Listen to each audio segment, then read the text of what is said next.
You are planning to go abroad with the European Solidarity Corps? Watch this video and you will know everything about it. For all of you that don't know me, hey, my name is Dave, I'm 19 years old and I'm living in Austria, and I decided to do a European Solidarity Corps exchange here in Lithuania, in Šiauliai. And I want to talk a little bit about the European Solidarity Corps, so that you, because when you're looking this video, I think you're thinking of going abroad or something, that you have the confidence to go abroad, and that maybe a little bit to take your fear, or when you're just searching information, maybe this video will help you by finding it. Let's first of all start with the question, how do you get the information about the Solidarity Corps? What are the projects? How can I find all that stuff? So, for me it was quite easy. I had the Youth Information Center here in my province. They're doing all the youth work, and I went to them, hey, do you know something cool what I can do after my job? Like after the job apprenticeship that I did. And they're like, yeah, look, give me some various projects. One of them was the European Solidarity Corps, and they are the sending organization. That's quite easy, but how could you find a sending organization without having that, without having any kind of youth organization in your near area or something like that? There is a website by that, created by the European Union, that you can find here and in the description down below. Just click that link, tick on the left side, where you're from, which city you're from, and then look for the nearest place for a sending organization. But you should also need a hosting organization or coordinating organization. I will explain those terms later on a little bit better, but for now, a hosting organization, what's that? So that's basically the part where you're going to. So I went to Lithuania, Šiauliai, and there the Radio Klavas Didžvaris Gymnasium was my hosting organization. There are a ton of organizations across the whole world, mostly in Europe, but sometimes you have one in the USA, sometimes one to Asia or Australia, but it's not very common and they're often well taken. But there are a ton of different projects, from schools to kindergartens to radios to animal care centers to working with disabled people, libraries and so on. There are a ton everywhere throughout the whole Europe, and you can really look for the project that you like. And now for you some information about the terms that we use. We have a coordinating organization, a hosting organization, a sending organization, a mentor, a tutor. Basically that's all the words you should know, all those 6 words. A sending organization is the one in your home country that is sending you. So in my case, it's the Youth Center. A hosting organization is the organization where you will work in the country that you're going to. So for my case, that would be the Didžvaris Gymnasium. Then you have a coordinating organization. This can be also your hosting organization, but it can be just like a management. The coordinating organization is basically doing all the stuff about the budget, the money, your flat and so on. The hosting organization is doing all the stuff about your work, how you're working, your working times, your free days, that kind of stuff. Then you have basically mentor and tutor. Those are also 2 very important persons. Your mentor is for all your personal belongings, like it's your first friend, you can say, in the foreign country. When people come to my province in Austria, they will get an old EVS volunteer as their mentor that will help them guide through the whole thing here and how it's working here. Your tutor is basically your boss at work. If you have questions about what to do, how you work, that is your first person to go to. Maybe some of you also ask, why should I volunteer? Well, I can say you that the European Solidarity Corps, you're allowed to participate in it when you're 18 up to 30. And it's an amazing experience. You have so much different people and you're going to do so much crazy cool stuff that it's really unbelievable what you are doing this whole year. They can reach up from 2 months up to 12 months. So if you don't like to be away for 12 months, it's okay. You can also take a short-term project and not a long-term project.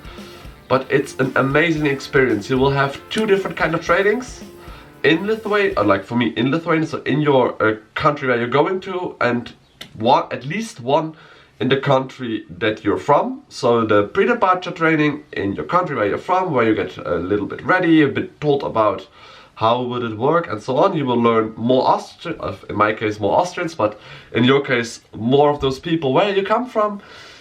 Then you will go to your country and you will have there, after some weeks, an on-arrival training where you will meet up with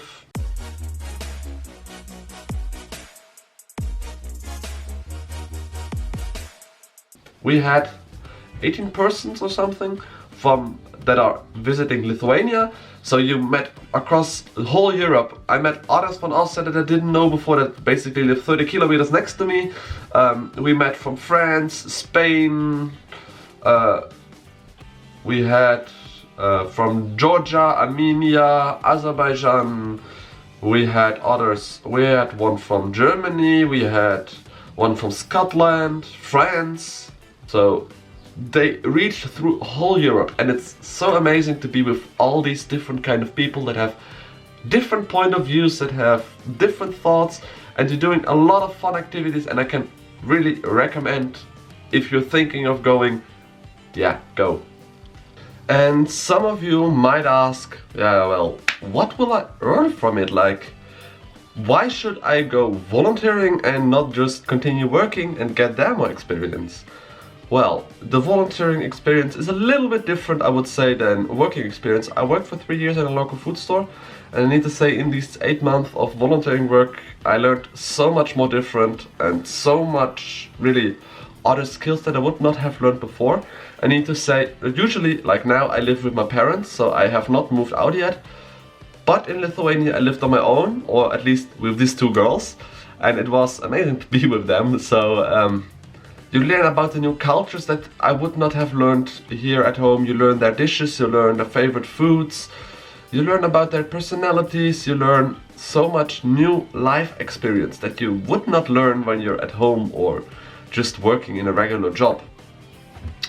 And also, it's something completely new. Like, you get the chance to rethink and start over, because you come to Lithuania, or for my case in Lithuania. So I will just speak always for Lithuania, Austria, something that's easier for me to talk about it. About my experience, you can change it basically to every country you want, where you would volunteer in or where you're from. So you come to Lithuania, nobody knows you, you don't understand the language, you have no friends there, and so on. It sounds sometimes a bit harsh when you say like you don't have friends there and so on, but you will make them. And you can be the one who you want to be. Nobody knows you, you have a completely empty sheet where you can start over and build up your own life and not have to trouble with rumors from before or something else. So you can really focus just to have fun in that year and just to have a great experience. Also, a lot of people, at least here in Austria and Germany, are doing it so that they finish off school, they finish off the exams that you're allowed to go to university, but then they take this gap year of the European Solidarity Corps and go abroad, learn some experience, come back and then go to university. This is also a big bonus in some countries like Lithuania. In Lithuania, when you did a European Solidarity Corps project, you get 0.25% on top of your university appliance, or how you would call it. So there is a much higher chance that they will be accepted in the university than maybe a student that did not do it. And I really need to say, of course, it depends on the person, it depends on the project, how cool this year will be. But for my experience, I had such an amazing time in Lithuania. I met such amazing new people.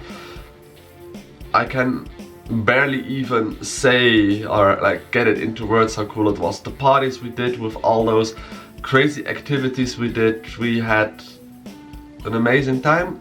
We made a lot of friends, and a lot of friends will stay, and we will visit a lot of them here with this YouTube channel again later on. So I can't wait to see a lot of them again. And yeah, I mean, it's really cool. The projects are really cool, and I can really just say, if you're thinking of it, go for it.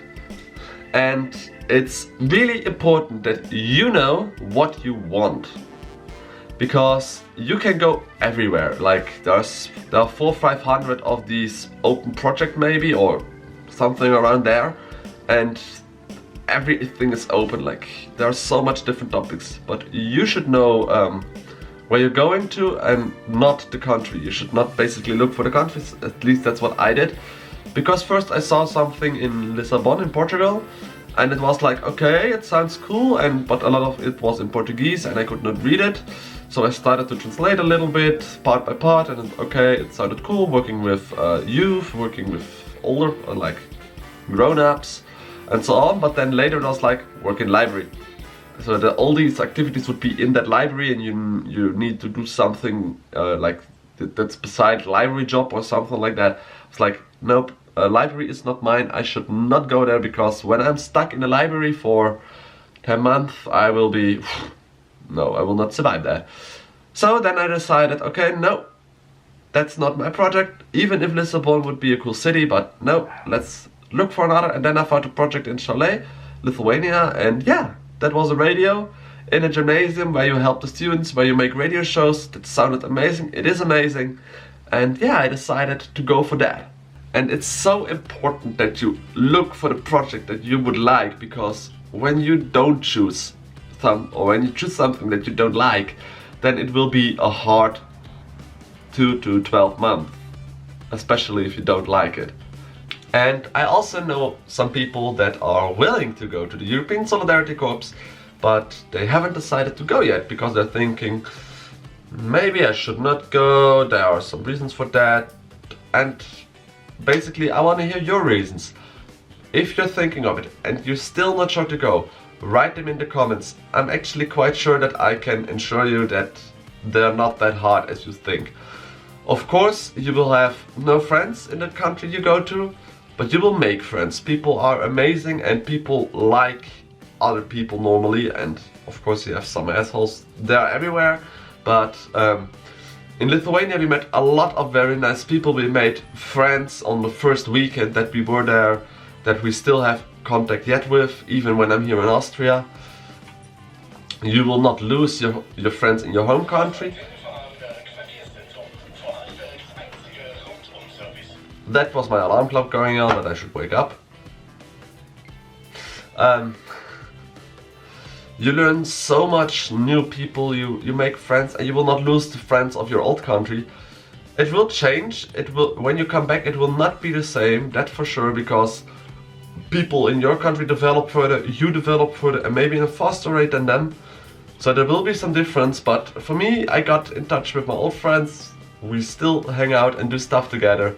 So that's amazing, but on top of these old friends, I got a bunch of new friends from the European Solidarity Corps, where I will be in contact with, and some of them also live near me, as I said, and I will meet them also again when they come back. Also, a very important thing what I should notice is, what will you receive, or like, how will it work with the European Solidarity Corps? So, first thing, don't care about how you will cover your expenses and so on. The European Solidarity Corps is nearly covering anything. So basically the only thing that they don't cover is the travel cost, when it will reach, I think, above 300 euros for both ways. So if you're below that, they will cover everything. That you will get money for food, you will get some pocket money for that, you will have the transportation cost covered, you will get a flat, so you will not have to pay rent. You will have an insurance company that will take care of you. You will have a language class. So really, don't be scared about that. The European Solidarity Corps really covers everything, and I was in hospital during my time there, and everything got covered, or by my insurance company here in Austria that I usually have, and on top of it from the insurance company Signa that you get via the European Solidarity Corps.